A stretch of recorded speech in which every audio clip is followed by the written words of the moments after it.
Hi friends, it's Em, and today I am going to be setting up my 2025 reading journal.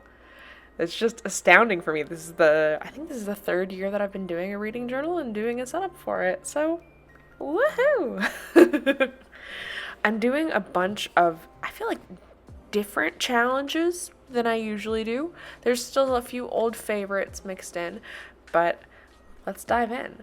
I am using a square Archer and Olive notebook. I love my 8x8. It's just my favorite. And I'm also using, for the most part, washi and stickers from there as well. I am using some of the bookshelf trackers from JoJo's Pretty Paper Shop. In previous years, there were three. This year, there's only two, so I had to do a little bit of on-the-fly adjusting for that. But I will have those linked in the description for all of your desires. After the title page, we're going right into my reading goals. So, for the most part, my reading goals are not about number. In this last year, in the next 10 days, I will have finished 2 books probably. So, I will have hit my goal of 300 books. But I mean, I'm more interested in reading books that I enjoy, and more than that, making sure that my reading is intentional. So this year, my goal is to read 50% BIPOC authors. Last year, it was to read 100 BIPOC authored books. I also want to read more indie authors. So I have a bunch on my Kindle from KU, and they've just been sitting there for a while. I haven't actually gotten around to reading them, and so I wanna do that. I also want to be posting more book recs and current reads. I feel like this year I kind of got really into the planning part, but not as much into the posting about books part, and I want to rectify that. That's just where I'm feeling.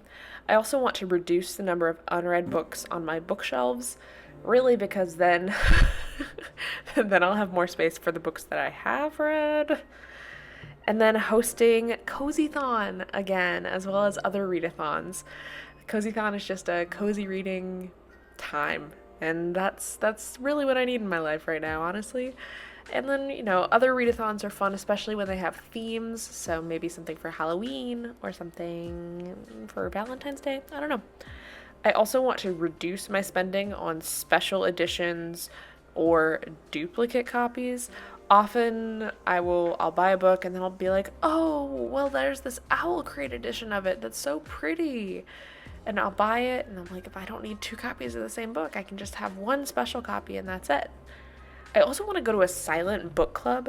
Basically, it's like an hour or maybe 2 hours of silent reading and then an hour of socialization after. I think it would be fun. I'm in the Facebook group for the Knoxville one, but I never went. I haven't gone yet, so that's on my radar. I'm also tracking the Knox Book Club reads for the year of 2025. Oh my god, I'm gonna mess that year up. Our January pick is Cultish, because in January we always pick a nonfiction book, because for the most part I would say at least 50% of our reads are romance, but there's certain months we try to branch out. So January is going to be nonfiction, all about cults, and I'm excited. I've heard really good things about this book. I'm going to snag it on audio, and then we're going to go to town. One of the new challenges that I'm going to be doing is rad reading. So this is by I think it's All the Rad Reads on Instagram, and she's really sweet. But she just made a little bingo card with 9 prompts for the entire year, and I'm game. So the prompts are a book with a flower on the cover, a work of fan fiction, a retelling of a classic, a book from a library display. That one is exciting because I'm probably going to have to go to a physical library again. I'm very excited about that. I guess I could also just look on Instagram and see, oh, someone posted this in their library display, but, whatever. So then there's also a novella, a book with a name in the title, a debut novel, about sports or athletes, and a banned book. So I think this is very, very fun and flexible. But I think the hardest prompt on there is probably a work of fan fiction. But a lot of the Ali Hazelwoods and Julie Sotos were adapted from fan fiction, so you could use that, and I think that would be completely fine. I don't make the rules. As far as I know, there are no rules. And so for both of these, once I know what that book is, I'll print out the cover and glue it in. Then we have my BIPOC bookshelves. This is the most exciting spread for me, mostly because I get to color. I'm very excited to color.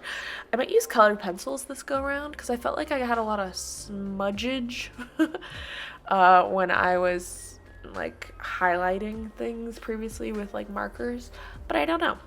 How this is going to work is that I'm going to draw a little book pile off to the left, and it's not even going to be color coordinated necessarily. Usually I would pick for each month a different color or something. This year I'm just going with 2, but they will alternate on the shelves, so it'll look normal. And when I read a book by a BIPOC author, I'm going to shade in a book and write in the book title. And then I also thought it might be nice to have a little section for my monthly favorites. Also, apologies for the lighting change. Usually I'm filming in the morning, so the light is like right overhead. I started filming this at like 1:30, so we had some backlighting. But I think having a nice list of my monthly favorites for when, people are looking for recommendations, and that way I can be sure to give them a BIPOC recommendation. Because, yeah, that's just sort of how we're going. I wish so badly that we had the 3rd bookcase just for like my heart of hearts. I feel like that little area that I put in with the easy chair and the book pile, I think it looks a little weird just because the book pile is so tall, but I think it's fine. I think it'll be fine. And that's okay. I'm skipping the Pop Sugar and the 52 Book Club picks this year just because they were not sparking joy for me. A problem that I have with prompts when it comes to these challenges is sometimes they get overly specific, and it's like it makes me read something that I don't want to read, and then when I'm reading it I don't enjoy it either. Like, there's something to be said for stepping out of your comfort zone, but like I also sometimes want to be in my comfort zone, okay? Next, I'm doing a Read the World challenge. So this is through Storygraph. They pick 10 countries, but I'm also going to just take it a step further, and whenever I read a book set in this country, and then I think it's an and/or by an author from this country, I'm just going to color it in. But there are 10 countries that are the Storygraph challenge for the year.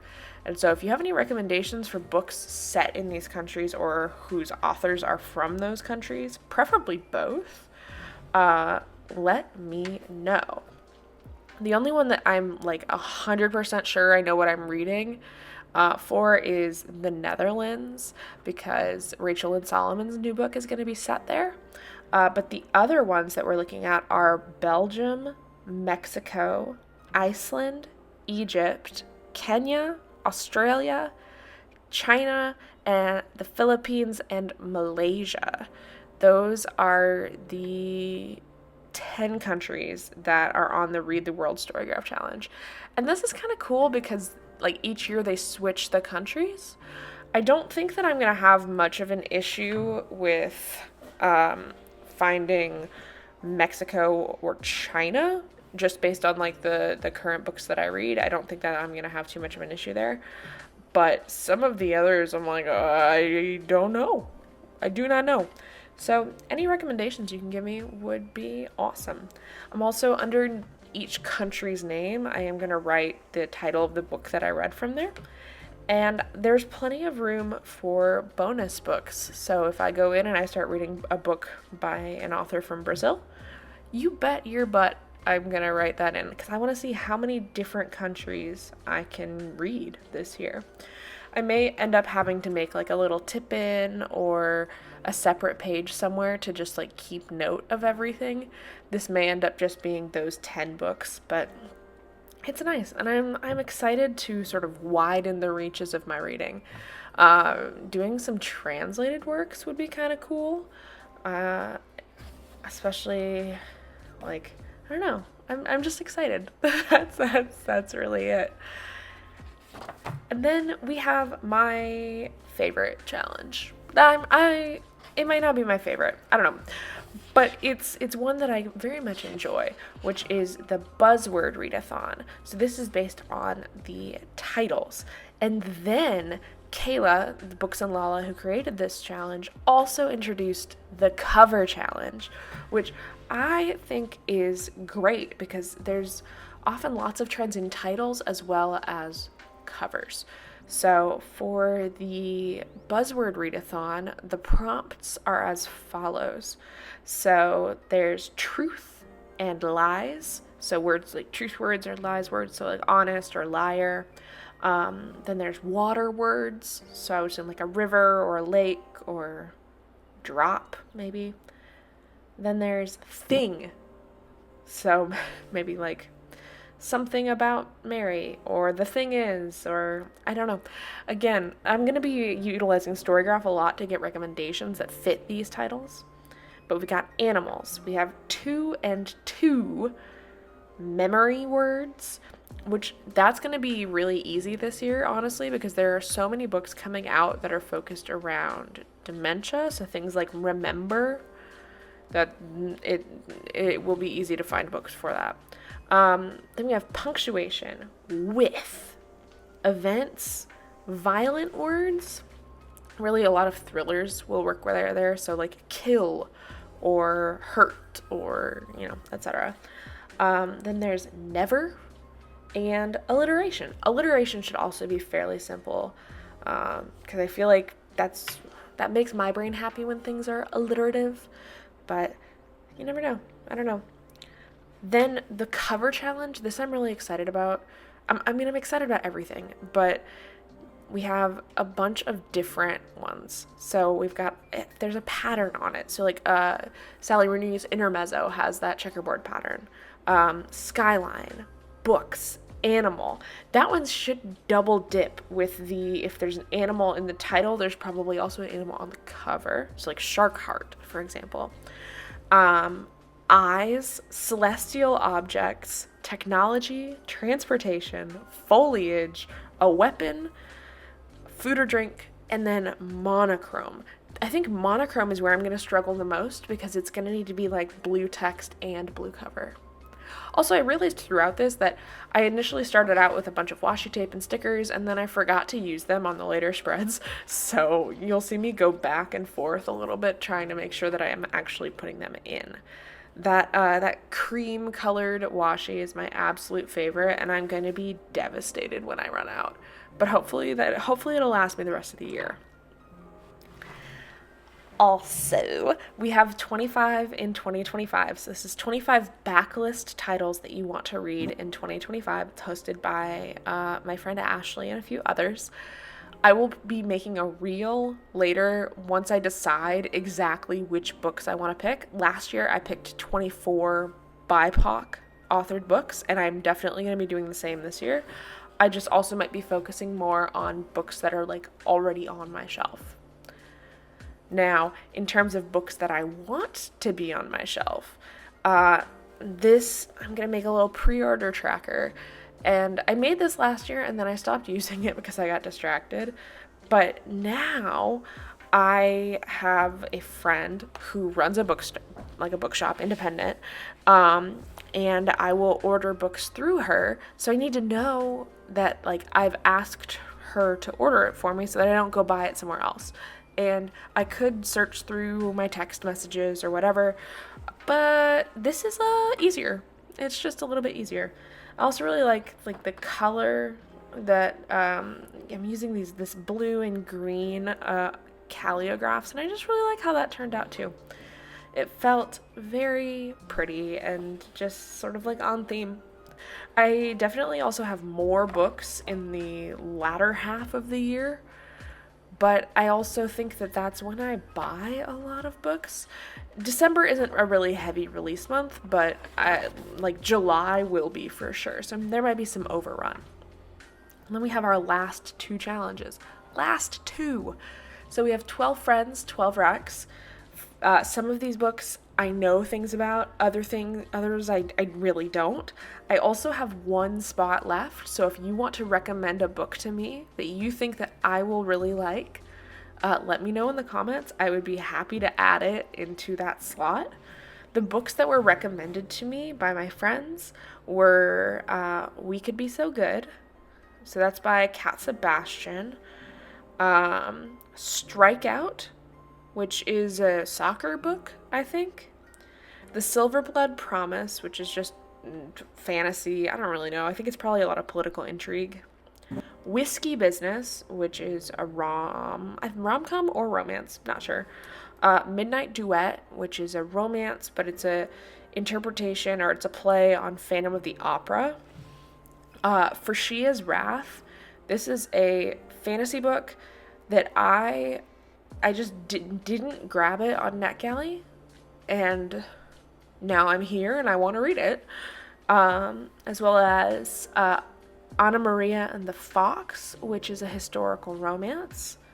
We've got The Rom-Commers by Catherine Center. I've actually, fun fact, only read one Catherine Center book, and it was, oh god, oh no, I don't remember what it was called. In my head it's called Hello Beautiful, but I don't know if that's its actual name. I might look that up. Then I also have Homegoing, The Bridge Kingdom, and 4 Weekends and a Funeral. And I'm excited. I think these are all books that I would be interested in reading, right? That was one of the prerequisites for me to like put it on my list. But they're also books that some of them I hadn't heard of. Others I was just like, oh yeah, okay. It's Hello Stranger. That makes more sense. That is the only Catherine Center book I've read. And then we have a devoted page for NetGalley and shelf reduction. So with these, this is based on the template from Laura's Loaning Library. She makes these awesome Instagram story templates, and I didn't want to just print it out and put it in my journal, although admittedly after spending so much time hand drawing in all these boxes, I kind of wish I had. But I'm just going to be able to track my NetGalley stats throughout the year, as well as my shelf reduction through this year. So I don't actually know off the top of my head how many unread books I have on my shelf, but I mean, I guess I'll find out. I'm kind of scared, just a little bit. And we will also be doing Bookopoly this year. We just decided really late about it, so I'm working on the board currently, and there will be a whole other video potentially about Bookopoly prompts and how you can play, etc. But let me know what you thought of this reading journal setup. I know it's not complete, but I think it's a really great start. Let me know what your favorite challenge was, or if there are other challenges that you think that I should include.